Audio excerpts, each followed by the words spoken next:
اب وہ اسٹیبلشمنٹ جو ہے، اب جو وہ ڈرامے کے ہوئے ہیں، جو کچھ چینجنگ ہوئی ہے، اب وہ کہتے ہیں وہ مس مینجمنٹ ہو گئی ہے، اب دوبارہ پھر یہی اسی پہ کام ہو رہا ہے. تو بات یہ ہے کہ انسان غلطی کرتا ہے تو اس کے بعد پھر وہ اگر اصلاح نہ کرے تو پھر غلطی کا نتیجہ تو جو ہے پھر وہ تباہی ہوتا ہے. تو اسٹیبلشمنٹ کو تو چاہیے کہ دیکھے. اب دیکھیں نا تو جو کیا تماشا لاہور میں ہوتا رہا ہے.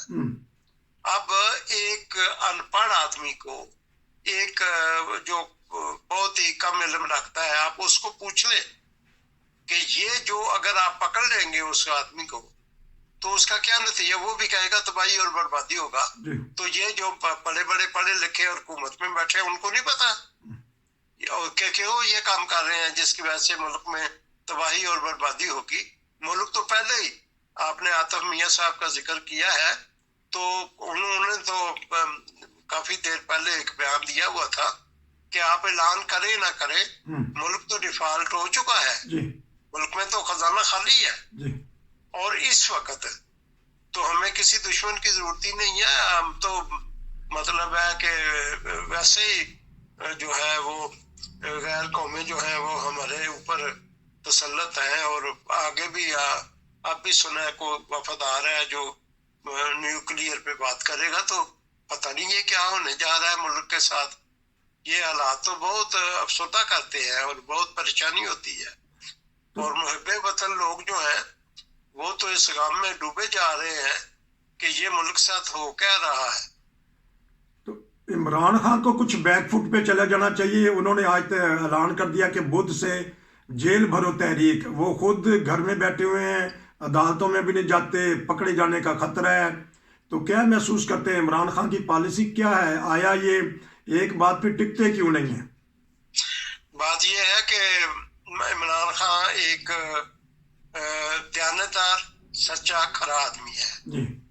اور وہاں ایسا شخص وہاں اس معاشرے میں چل نہیں سکتا. آپ نے دیکھا ظفر اللہ جمالی صاحب تو جدگزار آدمی تھا، وہ نمازی آدمی تھا، شریف آدمی، دیانتدار. اس پہ ایک پیسے کی کرپشن ثابت نہیں ہوئی. اس لوگوں نے چلنے ہی نہیں دیا اس آدمی کو. اب یہ عمران خان دیانتدار آدمی ہے، وہ چاہتا ہے، اس کو ملک کا درد ہے. تو اب عمران خان کو بیک فٹ پہ نہیں، وہ جو کر رہا ہے وہ ٹھیک کر رہا ہے. لیکن بات یہ ہے کہ اس کو عدالت میں یا اس کی گرفتاری کا آپ جو کہہ رہے ہیں، آپ کو میں بتانا چاہتا ہوں کہ یہ پلان بن چکا تھا. اس کو مارنے کا، وہ تو مار چکے تھے اس کو جب وہ گرا ہے.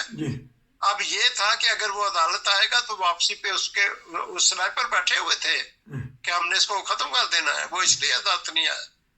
اور اب بھی اس کا عدالت آنا خطرے سے خالی نہیں ہے. دوسری اس کی ٹانگ کا جو زخم ہے، ہڈی ہے، وہ کہتے ہیں کہ وہ قدرتی جڑ رہی ہے. اور جو بوڑھا آدمی ہوتا ہے نا، دیکھیں چھوٹا بچہ ہو نا، اس کی ہڈی ٹوٹے وہ جلدی جڑتی ہے. جو بوڑھا آدمی ہے اس کی ہڈی دیر سے جڑتی ہے. اور ڈاکٹر نے اس کو کہا ہے کہ تم مطلب ہے کہ ایک عرصے تک جب تک ہڈی جوڑ نہیں جاتی تم اپنی موومنٹ نہ کرو. اس لیے تو وہ باہر نہیں نکلا. ورنہ یہ جو حالات ہے، اگر وہ باہر نکل جاتا اور جلسے جلوس شروع کرتے تھا تو انہوں لوگوں تے نظر ہی نہیں سے ہونا کتے. تو اس لیے اس کی زندگی کو بھی خطرہ ہے. دوسرا اس کی ٹانگ ہے، اگر عدالت آتے جاتے آپ کو ہوتا ہے بھیڑ ہوتا ہے، کوئی دھکا لگ جائے اور وہ ڈسٹرب ہو گیا تو پھر وہ 5-6 مہینے بیڈ پہ ہی رہے گا. تو اب ڈاکٹروں نے بھی جا کے عدالت کو بتایا ہے. لیکن عدالتیں جو ہیں نا ہمارے ملک کی، ان کو پریشر ہے، پتہ نہیں کہاں سے پریشر ہے. حالانکہ آپ دیکھیں نا ملک میں کیا ہوا ہے. اسحاق ڈار صاحب آئے تھے، اشتہاری ملزم تھے، آتے ہی کیس بھی سارے ٹھیک ہو گئے. آ کے وزارت کا بھی حلف اٹھایا، جا کے سینٹ کا بھی حلف اٹھا لیا. وہ شہباز شریف کا بیٹا آیا ہے اور اس کو بھی عدالتوں نے ریلیف دے دیا. اور پھر آپ کو پتا ہے کہ وہ جو حمزہ شہباز ہے، اس کو تو پولیس پکڑنے گئی تھی، وہ کیلر میں تھا، تو عدالت نے بغیر پیش ہوئے اس کو حفاظتی ضمانت دے دی تھی. تو عمران خان کے ساتھ ایسا کیوں ہے؟ وہ اس لیے ہے کہ یہ سارے جو لوگ ہیں یہ ڈرتے ہیں کہ اگر یہ آدمی آ گیا تو یہ تو پھر مطلب ہے کہ سب کو ٹھیک کرے گا اور پھر اس کے میں بہت ساروں کی موجیں جو ہیں وہ ختم ہو جائے گی. ایک گند اور اچھل رہا ہے وہاں، وہ آڈیو لیکنگ کا ہے. کل جو پرویز لائی ہیں ان کی 3 آڈیو لیک ہوئی ہیں، وہ دباؤ ڈال رہے ہیں. وہ 75 سالہ تجربہ کار سیاستدان ہیں، وہ ایسی غلطی بار بار کیوں دہراتے ہیں؟ اور ایک جج صاحب کے اوپر وہ بات کر رہے ہیں، پھر سپریم کورٹ کے جو صدر ہیں ان سے بات کر رہے ہیں. تو آیا یہ جو سی آڈیو لیک یا ویڈیو اب آئیں گی تو اس سے تو اور پھر گھمسان کی جنگ ہوگی آپس میں؟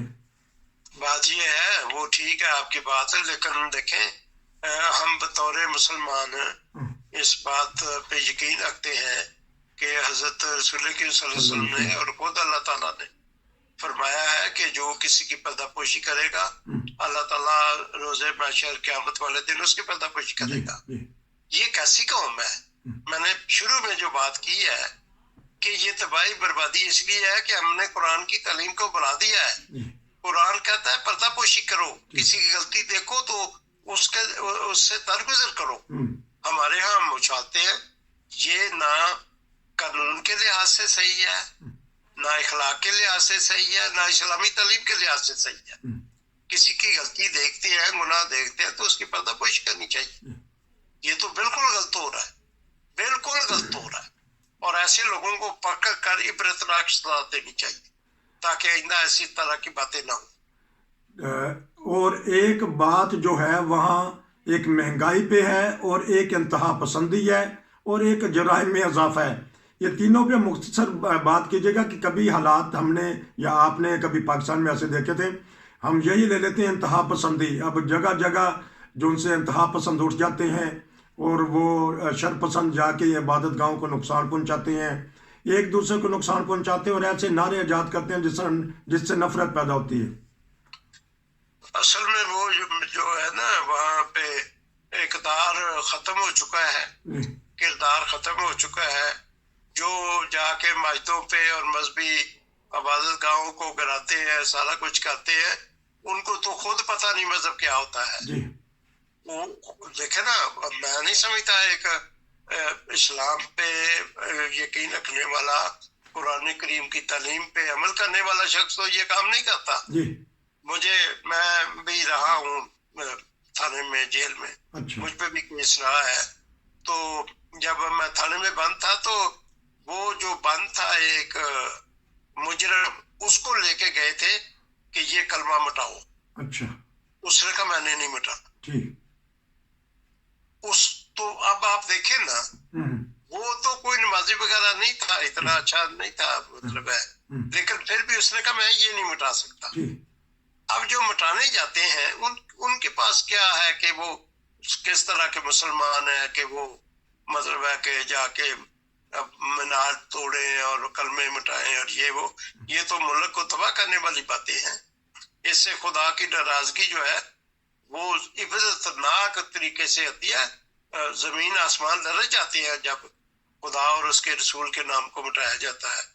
تو یہ تو قوم جو ہے، یہ تو بہت پریشانی والی بات ہے کہ یہ تو ملک کو مٹانے والی باتیں ہیں. یہ تو آج کوئی ایسا پتہ نہیں یہ کہاں سے لوگ آئے ہیں جن کو اس ملک کا کوئی احساس نہیں ہے. تو جرائم بڑھتے جا رہے ہیں گلی گلی میں، اور خواتین کو اغوا کر کے عزتیں لوٹ لی جاتی ہیں. اسلام آباد میں چلتی بس میں بھی ایسے جرائم ہو رہے ہیں. جرائم کیوں بڑھ رہے ہیں؟ مہنگائی کی وجہ سے یا ہماری جو معاشرے میں تربیت کی کمی ہے؟ میں نے آپ کو یہ بات کئی دفعہ بتائی ہے اسی گفتگو میں کہ کوئی اقدار نہیں ہے وہاں پہ.